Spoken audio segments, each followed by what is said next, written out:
Hello, welcome to LabAroma. In this week's video, we're going to look at sesquiterpenes and we're going to look at ginger CO2 oil and zingiber, the component within sesquiterpenes that we want to focus on in this video. So what I'm going to make today is an anti-nausea aroma stick. So when you're making aroma sticks, I tend to use a little glass bowl. I don't want to lose any essential oil and I also don't want to make a mess. So firstly, let's talk about the chemistry.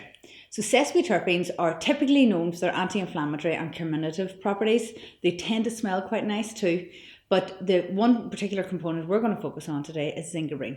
The zingiber you probably are aware of from ginger, which is what we're going to look at today. And zingiber is in particular very carminative.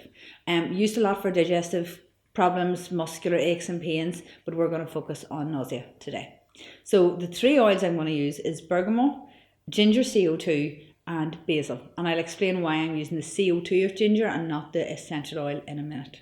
So when you're making an aroma stick, it has to be therapeutically beneficial, obviously, but actually the aroma of an aroma stick is probably the most important element, because if it doesn't smell wonderful, we're not going to use it again. So I'm going to use bergamot and I'm going to use 8 drops. So the other essential oils you use in your aroma stick have to be beautiful. People will use an aroma stick if it works and doesn't smell great, but why would we want them to whenever there's so many beautiful oils out there that they don't have to suffer? So I'm going to use 6 of the ginger, 6, and then basil.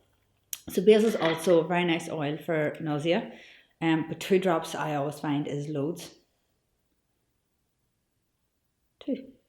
So I just take my tweezers, so I never use my fingers with aroma sticks, and I just make sure that the stick has absorbed, the little cotton stick has absorbed all of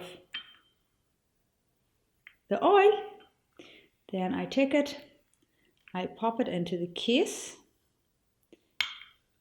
in here, I put the cap on,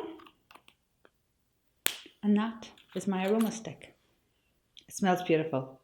And the CO2 of ginger has a truly aromatic aroma. It's more ginger, like it smells like the actual root of the ginger, as opposed to the essential oil. So I loved the essential oil for years until I found the CO2, and now the CO2 aromatically is a far superior oil. So I tend to lean towards ginger CO2. So if you haven't tried it, try it and let me know what you think of it.